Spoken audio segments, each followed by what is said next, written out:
Hey everyone out there, it's Jrod, the filmmaker and film major from Philadelphia, and this is Ufilmee, the show that's kind of like an action film, but like with no action parts, just all dialogue.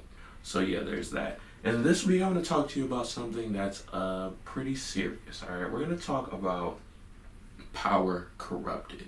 We're going to talk about people who had good intentions, but did very bad things. We're going to talk about a terrorist organization, okay? Okay, not a real one. I'm talking about a fictional one that takes place in a television show, and one that you might not even think is actually a terrorist organization. The one in question is known as S.T.A.R Labs.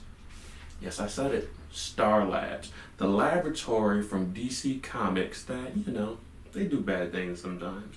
But I bet you didn't know that they violate human rights all the time. Today we're going to talk about that.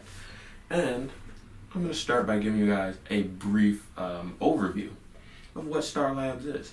S.T.A.R Labs is a DC Comics organization that strive to be an independent laboratory and science facility, independent from the government, any country, and any, you know, private interest. It's supposed to be a public laboratory.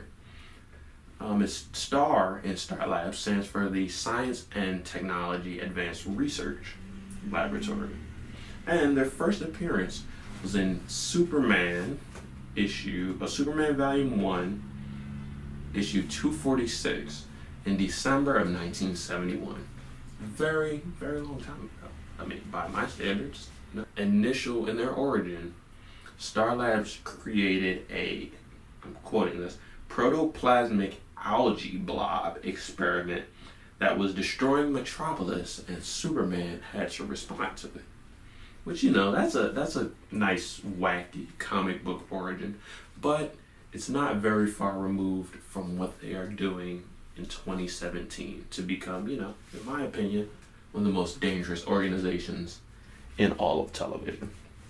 So the S.T.A.R Labs specifically that I'm going to talk about, because there are many iterations through different DC animated movies, television shows, but I'm going with the DC live action television show, The Flash, and how they represent S.T.A.R Labs, because personally, it's one of the worst representations of S.T.A.R Labs that exists.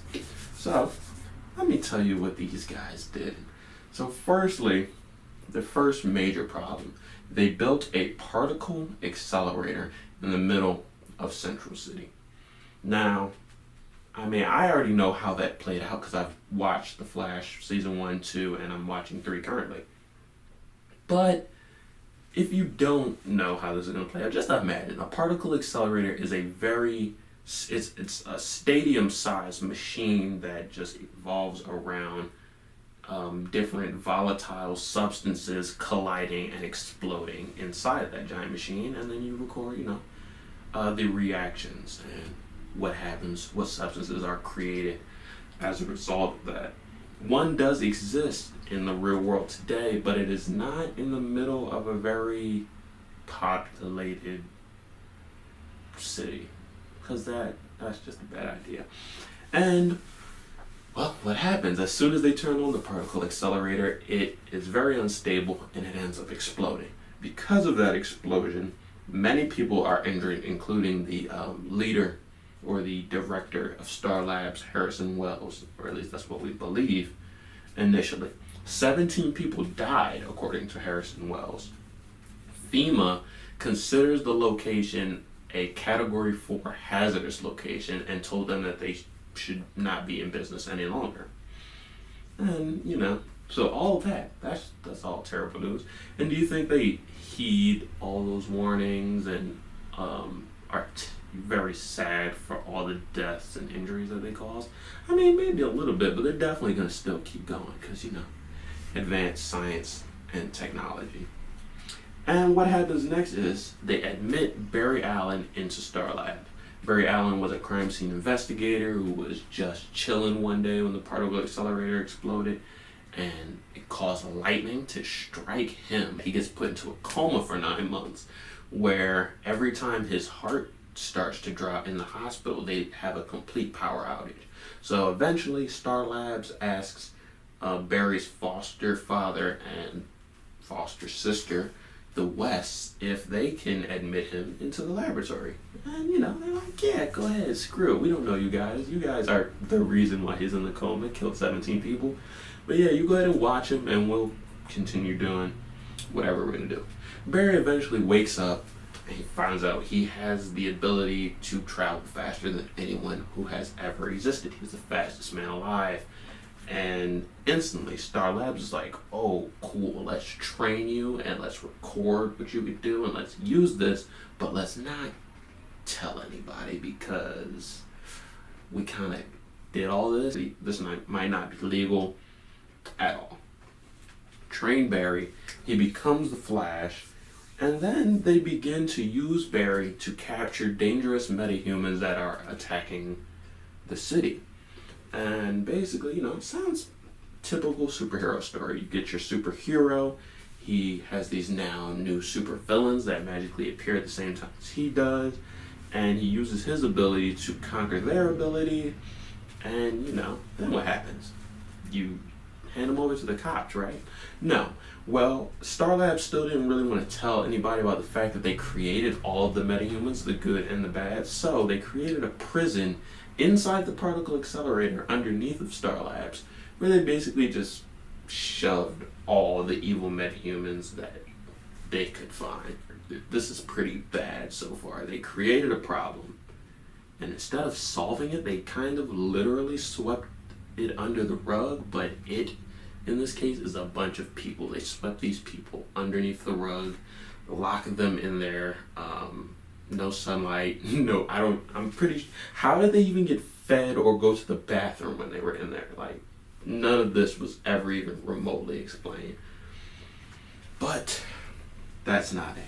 So after the pipeline prison, well, actually, I'll go into depth about the pipeline prison. In season 1, episode 2, a supervillain who has the power to multiply himself ends up committing suicide to avoid from being caught by the Flash. In episode 3 was the first time they put someone into the pipeline prison. They had a little banter about, oh, is this ethical, blah, blah, blah, and Harrison Wells was like, hey, you'll be surprised what we can learn to live with. Which is like, okay, that sounds really bad. Episode 5, Caitlin Snow, has a quote that says, a quote to Plastique, who's another metahuman who's hiding from the government, where she says, S.T.A.R Labs, we're used to stopping people like you. We'll get back to why that part is important later, Caitlin Snow.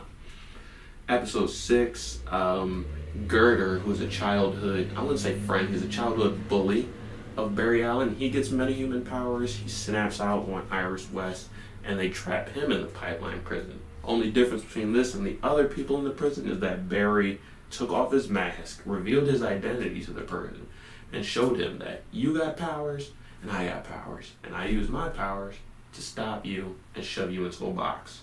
Then finally, in episode 22 of season 1, the S.T.A.R Labs crew are tasked with moving all of their metahuman inmates from the pipeline prison to somewhere else because Harrison Wells, their director, is actually evil and he's threatening to turn the particle accelerator back on so he can get home, which would kill everybody inside. So just briefly imagine that.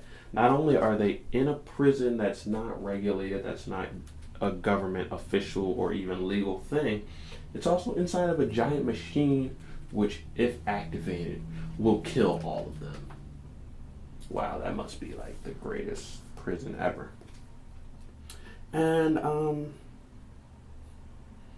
And another thing that you don't find out until season 2 and then into season 3, a good amount of the S.T.A.R Labs team themselves are metahumans. Cisco and Caitlin, who are the initial team that still hangs around S.T.A.R Labs, they're both metahumans. They just have to find their genes, are late bloomers of sorts as far as the metahuman gene, as well as Ronnie, who is Caitlin's fiance. He is believed dead, but he actually comes back with metahuman abilities. Harrison Wells is not actually Harrison Wells, but he's a time-traveling speedster who was masquerading as Harrison Wells to use the particle accelerator to get back home. And yeah, so that brings me to the final problem. A problem that was presented in Season 3 that makes the events of Season 1 even worse. It's the Caitlin Snow Killer Frost arc. Caitlin Snow, for those people who know comics and know the Easter eggs, is the name of Killer Frost, who is a villain who can control ice in the DC comics, in the DC universe. In the Flash TV show, she's a member of S.T.A.R Labs, one of the central members of S.T.A.R Labs, and she's also one of the last one to realize that she has metahuman abilities. Now, she did get them through Flashpoint, which was where Barry Allen tried to change the timeline, so she didn't always have those metahuman abilities, but as of the current timeline, she does. She still works at S.T.A.R Labs, trying to do whatever. But what we found out through Caitlin is that once some people gain their metahuman abilities, they no longer have any control of their actions. Caitlin is a good friend of all of the people at S.T.A.R Labs, including the Flash, but as soon as her powers take over, she basically has no control at all. She just wants to kill and hurt people. So how can any of those people from Season 1, any of those evil metahumans that they either threw in prison, that committed suicide, that some of them got killed, how can any of those people be held accountable for their actions when really it's the metahuman gene itself that's taking over their mind, causing them to do bad things? Plus, when they first find out Caitlin has powers, they harbor her and coddle her for a bunch of months and also develop some technology that keeps her powers from being used so she can function as a normal human. Where was that for Girder or the Multiplying Man or that dude who turned into smoke or like any of the other villains? How come none of them got a chance to live out a normal life? They were just assumed that they were these evil criminals bent on destroying the world, when actually they were just like minding their business one day and S.T.A.R Labs blew up a particle accelerator right in their faces. I just want you guys to take all that into consideration and think about it. Tell me in the comments if you agree with me. Tell me if you feel me. If you feel me, just say you feel me. You can give me a whole explanation, but if you type hashtag you feel me, then I know you agree with my position.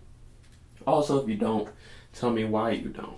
Also, tell me why you think that the team from Arrow is an even worse terrorist organization, because I'm definitely working on that video next. I mean, they just run around as vigilantes with guns, and they're not held to any accountability. But yeah, though, that'll basically wrap up this discussion on S.T.A.R Labs, unless I can think of anything last minute and shove it in there. But comment, tell me what you guys think. Also, tell me what you guys want me to review next. Any theories, plot holes, stories, movies, whatever, and I'll see what I can do. But for now, guys, I'm out. So peace. Tell me if you feel me.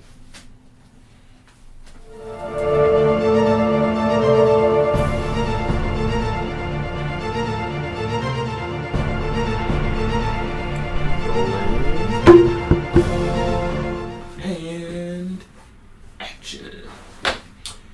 Hello, everyone. It's Jrod, the filmmaker and cut. Roll. Action.